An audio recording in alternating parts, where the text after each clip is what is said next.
Good afternoon. It is an honor to address you today and to mark the 40th anniversary of the establishment of the Temporary Coordination Commission of Solidarity. And it is an even higher honor to do so with Speaker Borusewicz, one of the key leaders of the anti-communist opposition.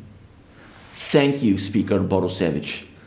Thank you, the European Solidarity Center, and thank you to the University of Gdańsk for organizing this important event. I would like to start by expressing my deep condolences for the two Polish citizens who lost their lives in the missile explosion in southern Poland in Przewodów.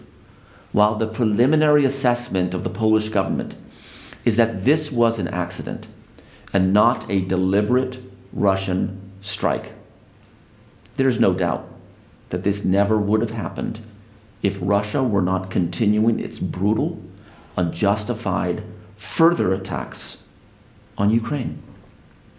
After the tragic incident, the United States and Poland stood shoulder to shoulder.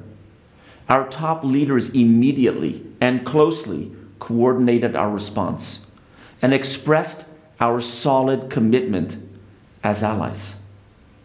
This reminds us that for hundreds of years, America and Poland have been linked together in the struggle for freedom, and that Poland has been an example and a leader in the fight for democracy. It was Polish patriots Kazimierz Pulaski and Tadeusz Kościuszko who fought for freedom on both sides of the Atlantic.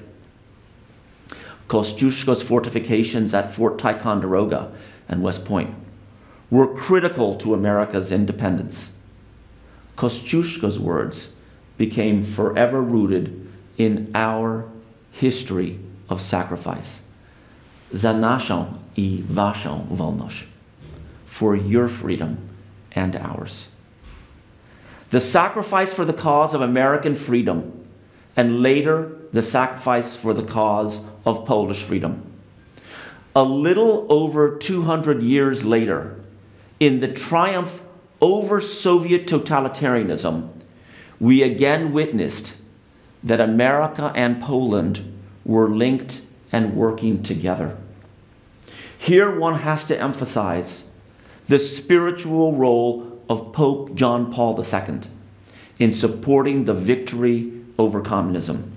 It was he, more than any other single leader, who led the way to freedom.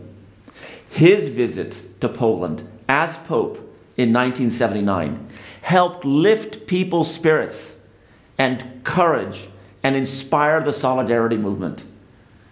In the movement, Poland showed the courage to fight back in response to the imposition of martial law in late 1981. The name of the Solidarity movement has great symbolic importance. My father, Zbigniew Brzezinski, understood this very well. He wrote that the goal of totalitarian rule is to make each individual believe he is facing the system alone, the very opposite of solidarity. I was by my father's elbow in the 1970s when he helped shape U.S. foreign policy to take a strong stand together with the Catholic Church in support of Polish freedom from Soviet control.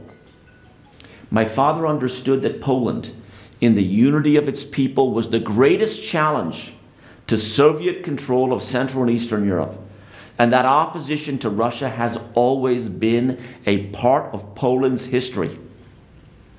The establishment of the TKK on April 22nd, 1982, was one of the key milestones in Poland's struggle for freedom and for the movement. President Ronald Reagan rallied the United States to stand in solidarity with our friends in Poland, noting the Polish cause was our cause. There was an upsurge of country in danger impulses, personalized packages sent directly from the US to Poland. Every package was a strike for freedom, and it kept the lifeline going. As President Biden said when he visited Poland in March, we're all grateful in America and around the world for what solidarity set into motion. Solidarity, the mass movement for democracy in Poland, led to the fall of the Berlin Wall, to the collapse of communism in Central Europe and the Soviet Union, and to the end of the Cold War.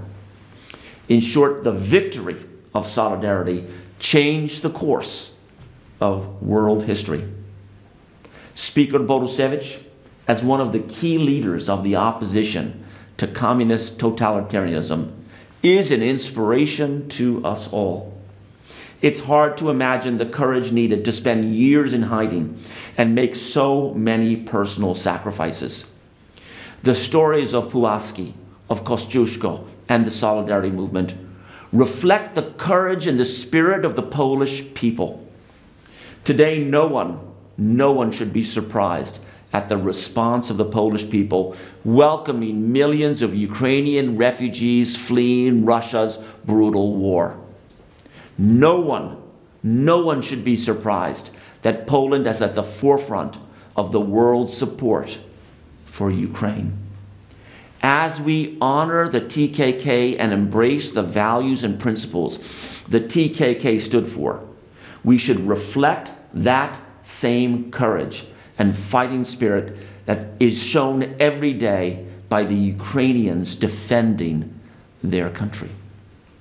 By taking up the responsibility to give our unwavering support to a free and independent Ukraine, we continue the TKK's legacy. We continue the legacy of Americans and Poles saying za naszą I waszą wolność.